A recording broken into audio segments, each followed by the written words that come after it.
আসসালামু আলাইকুম রহমতুল্লাহ। পীরপেলা যান হুজুরের নূরের কদম বর্গে লক্ষ কোটি কদম বসি। আমার আমি যখন ক্লাস 2-3-3-তে পড়ি তখন মাঝে মাঝে আমাকে আব্বা বলতো যে আজকে তুমি স্কুলে যাবো না কেন?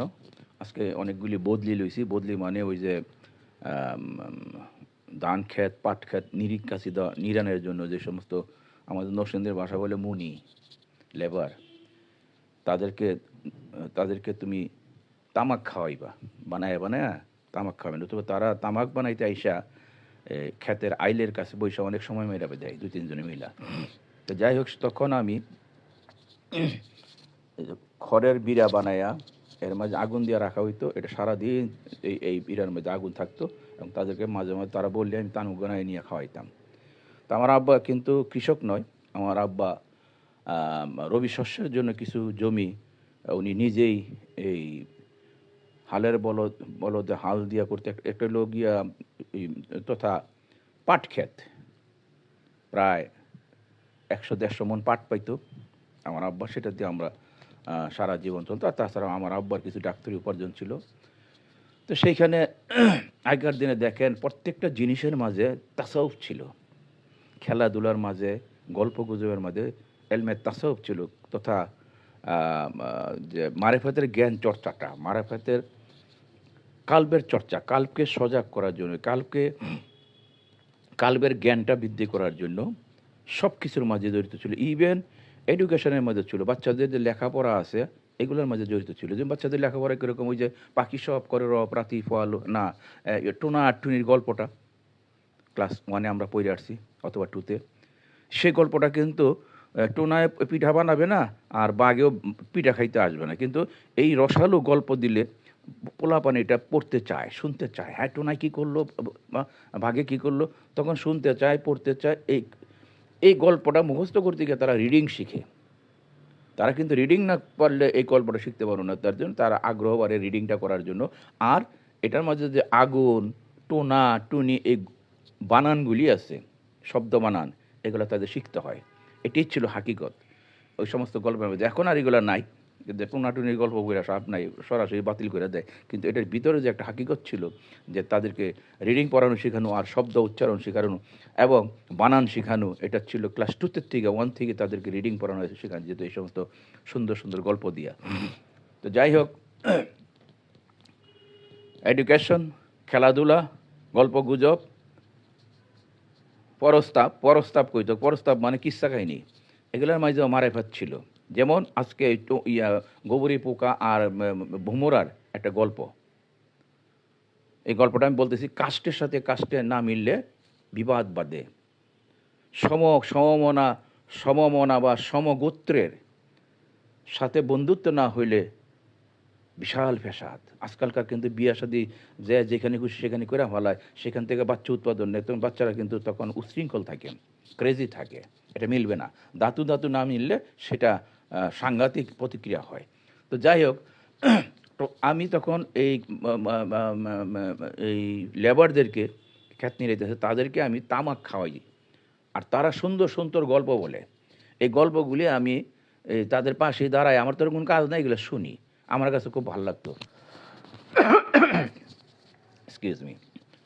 তো সেদিন সে গল্প বলতেছে, একটা সুন্দর বড় গল্প বলতেছে। যেহেতু আমার তখন বয়স মাত্র ধরেন 5 বা 6, আমার এত সম্পূর্ণ মনে হয়, তারপরও মনে আছে যতটুকু একটু বলতেছি। গোবরের পাড়া বুঝেন? বুলশিট স্ট্যাক, যেটা নাকি গরু বাছুর, গ্রামে দেখবেন যারা গৃহস্থ তারা গাভী পালে, ষাঁড় গরু পালে, 4-5টা বলদ পালে, বলদের যে ডাম্প আছে, যে গোবর আছে তথা পয় আছে, সেটা সকালবেলা নিয়ে এক জায়গায় নিয়ে তুপাক্কার আকৃতি রাখে। তুপাকৃতি কেন রাখে? এটা জমিনে একটু শুকাইলে, এটা একটু নিয়ে পচন ক্রিয়া সমাপ্ত করে যখন এটা একটু ড্রাই নেয়, একেবারে ড্রাই নেয়, একটু ড্রাই হয়, সেটা নিয়ে জমিনে ফেলে। এটা সার হয়, প্রচণ্ড সার। আর একেবারে শুকিয়ে গেলে এটা আবার লাকড়ি কাজ করে, কয়লার চেয়েও শক্তিশালী আগুনের উৎপন্ন করে। সেই গোবরের পাড়ার মাঝে একটা পদ্ম গাছ ফুটলো। এরা গল্প বলতেছে যে পদ্ম গাছটার মাঝে একটা ফুল ফুটলো। তো স্বাভাবিক গোবর পাড়ার মধ্যে গোবরী পোক আছে, সেই পোকগুলি উৎপন্ন হয়, কারণ ওই মাছিগুলি যখন নাকি ডিম পাড়ে, তখন এই ডিমের থেকে যে বাচ্চাগুলি হয় এগুলো গোবরী পোকা হয়। আপনি মনে রাখবেন, মাছির ডিম কিন্তু ক্ষেত্র বিশেষে বিভিন্ন বিভিন্ন পোকার উৎপন্ন হয়। ফলের মধ্যে দিলে একরকম পোকা হবে, গোবরের মধ্যে দিলে মোটা মোটা পোকা হবে। তো গোবরের পোকাগুলি এই পোকার রস, এই গোবরের রস খায় সকাল সকাল। আর ওই যে পদ্ম গাছটা ফুলছে, পদ্ম গাছের মধ্যে একটা পদ্ম ফুল হয়েছে, সেখানে একটা ভ্রমরা আসতো পদ্ম ফুলেতে মধু খাওয়ার জন্য। এই গল্পটা তারা বলতেছে। তো পদ্ম ফুলের থেকে মধু খাওয়ার জন্য ভ্রমরা আসতো, এদিকে গোবরা পোকাও খাইতো গোবরের রস, আর পদ্ম ফুলের থেকে ভ্রমরায় খাইতো মধু, পদ্ম মধু। যে যাই খাক, উভয়ের সাথে প্রত্যেক দিন সকালে দেখা হয় প্রত্যুষে, কারণ তারা সারা রাত এটা খায়। ভ্রমরায় রাত্রে আসে সূর্য উদয়ের সময়, আর বউয়েরা পোকা তো হাওড় দম হন নিঃশ্বাস সারা রাত দিনই খায়। দিনের বেলা ভিতরে ঢুকে যায়, কারণ অন্য শালিক টালিক পাখি টাকি চাই খেয়ে ফেলবে, আর রাত্রের বেলা সে বাইরে হয়। তো সকাল প্রত্যুষের দেখা হওয়ার পরে একে অপরকে জিজ্ঞাসা, হাই হেলো করে, হাই কেমন আছো? সেও বলতেছে, হাই কেমন আছে, ভালো আছি। তো এইভাবে একদিন, 2 দিন, 3 দিন, 4 দিন ডেলি দেখা যখন হয়, একই জায়গায় দাঁড়ায় বৈশা আমরা খাই, ঠিক আছে আমরা একটা বন্ধুত্ব করি। তো বন্ধুত্ব করলো, বন্ধুত্ব করার পরে তারা অত্যন্ত ঘনিষ্ঠ বন্ধুত্ব হলো, কারণ প্রত্যেক দিনই তো দেখা হয় তাদের সাথে, তাই না? একে আপনজন, প্রতিবেশী। বন্ধুত্ব হওয়ার পরে একদিন গোবরী পোকায় বৌমারাকে দাওয়াত করলো, দোস্ত তোমার সাথে আমার আন্তরিক সম্পর্ক, তুমি তোমার বিবিকে নিয়ে আমার বাড়িতে খেতে এসো। গল্পটা এরকমই। দাওয়াত করলো, দাওয়াত করার পরে ভোমরা আসলো তার স্ত্রী বাচ্চা কাচ্চা নিয়ে। প্রথমে এই পদ্ম গাছের মধ্যে বসলো, তারপর নিচে নেমে আসলো। নিচে নেমে আসার পরে ভোমরা কে খাবার পরিবেশন করতে দিল। খাবার এখন পদ্ম গোবরে পুকে কি খাবার দিবে, সে তো অন্য কোনো খাবারের সাথে পরিচিত নাই। এই গোবরের যে রস টস আছে, গোবরের মধ্যে যে রস উৎপন্ন হয়, ময়লা টয়লা, এগুলোই তাকে পরিবেশন করতে দিল। এখন বিবি বাচ্চারা একটু নাক ছিটকাইলো, কিন্তু ভোমরা বললো খুব টেস্ট হয়েছে, খুব টেস্ট হয়েছে, একটু হাতায় ফাতায়, কারণ বন্ধুত্বের, for the sake of friendship. সে কইল, হ্যাঁ খুব ভালো হয়েছে, মজা হয়েছে, ঠিক আছে ঠিক আছে, হ্যাঁ দোস্ত খুশি হইলাম, খুব ভালো জিনিস তুমি পরিবেশন করছো ইত্যাদি, তার প্রশংসা করে গভীরা পোকা খুব গর্ববোধ করলো। যাই হোক, তো খাইলো। খাওয়ার পরে ওই তখন গভীরা পোকাকে এই ভোমরায় দাওয়াত করলো, দোস্ত তুমি আমার বাড়িতে আসবা, তোমার দাওয়াত। ঠিক আছে, কবে? এমুক দিন। তো আপনারা জানেন পদ্ম ফুল ফুটে একটা নদীর মাঝে বা পুকুরের মাঝে পাশে। তো এই পোকা তখন তার বাড়িতে গেল, বোমরার বাড়িতে গেল। বাড়িতে যাওয়ার পরে বোমরার বাড়িতে মনে করেন পদ্ম ফুলের মাঝে, সে বসত বাড়ি হলো পদ্ম ফুলের মাঝে। তখন সে বলল যে ঠিক আছে আসো এবার খাওয়া পরিবেশন করি। তখন ওই ওই ওই গোবরের পোকাকে ভোমরায় দিল পদ্ম ফুলে যে মধু আছে, সে মধুতে নিয়ে বলল যে এই যে আমার খাদ্য, এগুলো তুমি খাও। তখন এই গোবরে পোকা পদ্ম ফুলের মাঝে, বিশাল বড় এক পদ্ম ফুল, সেখানে গেল আর কিটমিট কিটমিট করে খাওয়া ছিল। মানে এত স্বাদ, এত মধু তো সমস্ত প্রাণীর খাদ্য, পিপিলিকা বাদে। পিপিলিকারা মধুতে যায় না, কারণ মধুর মাঝে একটু আঠালো জিনিস আছে, সেটাতে যদি আমার তাদের ঠ্যাং হাত পা আটকা যায় তাহলে ছুটতে পারে না, সেখানে মারা যায়। এই জন্য পিপিলিকা দেখবেন কখনো মধুতে যাবে না। পিপিলিকা ইজ ইন্টেলিজেন্ট ক্রিচার, তো সে মধুতে যাবে না কখনো, শিরা টিরার মধ্যে মাত দিবে না, মারা যায়। তখন বোমরা তৃপ্তি সহকারে খাইলো, আরও খায়, আরও খাইতেছে, এমন মজা পাইলো। তখন রাত্রে ডিনার পার্টি ছিল। তখন বোমরার বোমরি কইতেছে, তোমার দোস্তরে ডাকো না, এইবার খাওয়া শেষ করতে। কয়টা কীভাবে ডাকি, আমি যদি দোস্ত করে খাওয়া সেরে দিয়ে আসো, এটা খারাপ শোনা যায় না। তারপরে তার অপেক্ষা করতেছে, কিন্তু পদ্ম গোবরা পোকার খানা আর শেষ হয় না, সে খাইতেই আছে। তখন শেষ পর্যন্ত দেখা যায় পূর্বের আকাশ সাদা হতেছে, এখন সূর্য উঠবে। তখন বোমরায় গিয়া একটা ওয়ার্নিং দিল, দোস্ত আর খায়েন না, এখন চলে আসেন। দোস্ত খাবার স্থান ত্যাগ করেন, আপনি জলদি চলে আসেন, আমাদের বিপদ। কিন্তু আপনি কিন্তু এখানে কিন্তু একটা ডেঞ্জার সিগন্যাল আছে, আপনার পদ্ম ফুলগুলি চেপার ভিতরে পড়ে আপনি মারা যাবেন। কারণ যখন সূর্য উদয় হয় তখন কিন্তু পদ্ম ফুল মুছা যায়, রাত্রে এটা ফুটে। তো এই যে ফুটন্ত অবস্থা আপনি ঢুকছেন, এখন কিন্তু পদ্ম ফুলগুলি মুইসা তাদের তাদের শাটার ডাউন করে ফেলাবে, সমস্ত পাপড়িগুলি, আপনি কিন্তু মারা যাবেন। কিন্তু গোবরি পোকা এটা কর্ণপাত করলো না। কর্ণপাত তো করেই নাই, বরঞ্চ আরও দোস্তকে ভুল বুঝলো যে আমি ভালো খাই, দোস্ত এটা পছন্দ করে না, দোস্ত হিংসা করতেছে। কিন্তু এদিকে ভ্রমণী চিৎকার করছে, আপনারা চলে আসেন দোস্ত, চলে আসেন, আর খায়েন না, বিপদ বিপদ। কিন্তু এটাকে গভীরা পোকায় মনে করলো যে আমি তাদের সব খেয়ে ফেলাইতেছি, উল্টা বুঝলো। তখন যা হওয়ার তাই হইল। কি হইল? তখন ওই যে পদ্ম ফুল আস্তে আস্তে ক্লোজ হইয়া বন্ধ হয়ে গেল। অল্প একটু ছিদ্র ছিল, তখন সেখান থেকে চেষ্টা করছিল বের হওয়ার জন্য, আর বেরোতে পারলো না। তখন প্রাণে ডাকা শুরু করলো, দোস্ত দরজা খুলে দাও, আমি বাড়িব, আমি বাড়িতে পারতেছি না, আমার শ্বাস বন্ধ হয়ে গেল। দোস্তের তো সেই ক্ষমতা নেই। ভোমরা কি আর পদ্ম ফুলের পাপড়ি সরাইয়া তাকে বের করতে পারবে? সেই ক্ষমতা তার নেই। সেখানেই গভীরা পোকা ইন্তেকাল করলো। কি হইল দেখেন, এই যে গল্পটা, এটা এটা কি বুঝাতে চাচ্ছি, এটা কিন্তু আপনি বুঝেন। কিন্তু একটা শ্রমিকরা এই যে গল্পগুলি বলে, এর ভিতরে কিন্তু মারেফাত আছে, এর ভিতরে কিন্তু প্রচণ্ড জ্ঞান আছে। শুধু তাই নয়, আপনি ওই যে টুনাটুনি গল্পটার মধ্যে জ্ঞান আছে। তারপর খেলাধুলার মধ্যে ওই যে আইরে আমার গোলাপ ফুল, চক্ষু বন্ধ করে পরে টোকা দেয় মাছের নাম, ফুলের নাম, সেটার মধ্যে জ্ঞান আছে। মোরাকাবা, ক্ষণিকের জন্য মোরাকাবা হয়ে তারা বুঝতে হবে যে লোকটা কে আছে। তার সেন্সটা তখন, চক্ষু বন্ধ করে রাখলেও তার সেন্সটা তখন কানটা আর ঘ্রাণটা থাকে খোলা, এবং এটা বেশি বড় করে এটা অধীর আগ্রহে কানে শুনতে চায়, পায়ের ধ্বনি কত কিছু শোনা যায় কিনা, কে আসতেছে আমার কপালে টোকা দিতে, আমি তার ঘ্রাণ পাই কিনা। এটা মোরাকাবা।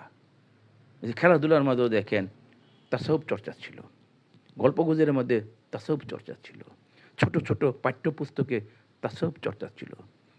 ইভেন এই টাকা পয়সা সরকার যে বানাইছে, এখানেও তাসাউফ চর্চা ছিল। কেমন? কারণ পাকিস্তান পিরিয়ডে, এই গল্পটা আমি বলছি, পাকিস্তান পিরিয়ডে দেখেন গভর্নমেন্ট কিন্তু পয়সা বানাইতো গুল, সিকি, আদলি, এগুলো গুল ছিল, রাউন্ড ছিল। কারণ অনেক গরিব ছিল, বাজারে গিয়ে তারা হুড়া করতে গিয়ে দুই একটা পয়সা হয়তো হারাই ফেলাইছে, কিন্তু এই গুল থাকাতে পয়সাটা যেখানে পড়ছে সেখানে না থাইকা সে দৌড়াই অনেক দূরে চলে যায়। তখন যে গরিবরা যখন নাকি বাজারে যায়, নিচের দিকে তাকে কেউ একটা পেঁয়াজ পড়ছে কিনা, মরিচ পড়ছে কিনা, তখন ওই পয়সাটা পায়। ওই পয়সাটা পাইলে তার সংসারে উপকার আসে। এই যে গভর্নমেন্ট, আপনি কিন্তু 4 কোণা ইচ্ছা বানাইতে পারতেন না, বা তখনই নোট বানাইতে পারতেন, বানাইলেন না কেন? পাকিস্তান পিরিয়ডের কথা বলতেছি, বা ব্রিটিশ পিরিয়ডের কথা বলতেছি। তখন তারা চিন্তনটা ছিল তাসব ভিত্তিক, মারেফাতিক চিন্তা ছিল। তো ধনীর কাছে তো অনেকগুলি পয়সা আছে, এতে যদি একটা পয়সা পড়ে যায়, আর এই পয়সাটা পড়ে গেলে যদি দূরে অনেক জায়গায় যায়, সেই জায়গা থেকে যদি একটা ভিখারি পায়, সে অনেক সুক্রিয়া জ্ঞাপন করবে আল্লাহর কাছে, এবং তারও একটা সংসারে একটা কল্যাণে আসবে। তাই নয় কি? এই জন্য দেখবেন আগেকার পয়সাগুলি ছিল ছোট ছোট গুল, সিকি, আদলি, ইভেন 1 টাকা, কাঁচা টাকা, এরকম গুলই ছিল। 4 কোণাচ্ছা বানায় না, বা 3 কোণাচ্ছা বানায় না। যারা কৃপণ, তারা কৃপণ দেশে এটা অন্যভাবে করছে। যাই হোক, যে আপনার মারেফাত ছাড়া তো উপায় নেই, আপনাকে মারেফাতের তালেব নিতেই হবে। সমস্ত জায়গার থেকে মারেফাত বন্ধ করে দিছে, এলমে বাতেন বন্ধ করে দিছে, এলমে বাতেন বা এলমে মারেফাত বন্ধ করে দিছে। যেটা নাকি আমার মুর্শিদ কালাজ বলতেন, এলমে বাতেন নাই যার হাসরে সে অন্ধ হয়, এসকে খোদা নাহি যার দোজকে তার স্থান হয়। এসকে খোদা নাহি যারো দোজকে তার স্থান হয়। এই যে এলমে বাতেন, গুপ্তবিদ্যা, এটি তো গুপ্তবিদ্যা, তাই নয় কি? আপনার যে টুনাটুনির মাঝে যে গল্পটা দিলেন, পিঠা পিঠা বানালো ভাগালো, এটা তো গুপ্তবিদ্যা। গুপ্ত গুপ্ত কি, যে স্টোরিটা পড়তেছেন, এইটা কিন্তু আসল না। আসলটা হইল গিয়া ছোটো ছোটো বাচ্চারা, তারা শুনবে, এই গল্পটা শুই না, রিডিংটা শিখবে সেখান থেকে। গল্পটা শুই না তারা বানান শিখবে, আগুন বানান শিখবে, হ্যাঁ, পলায়ন বানান শিখবে, টুনা বানান শিখবে। এইটাই তো উদ্দেশ্য, হাকিকত। তো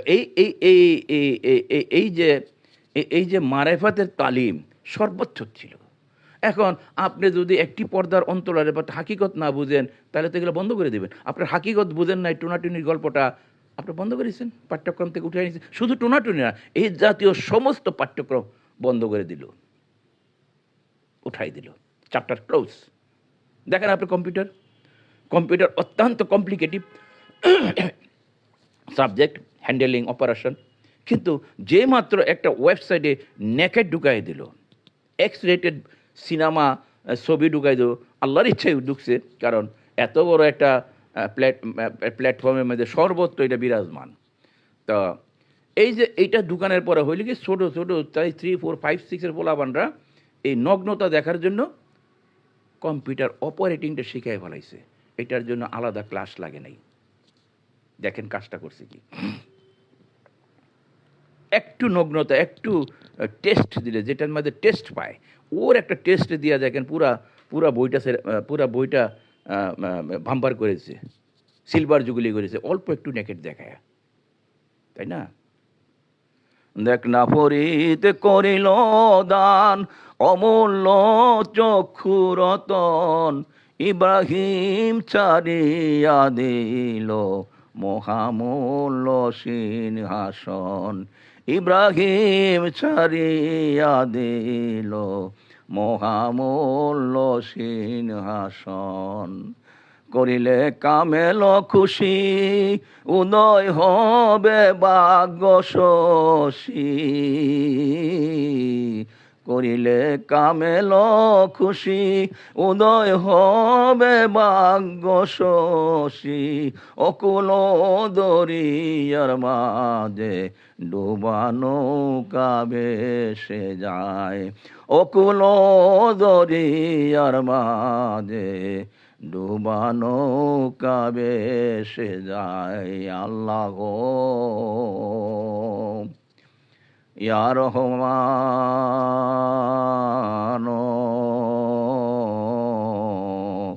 ইয়া রহিম, আল্লাহ ইয়া রহমান ইয়া রহিম।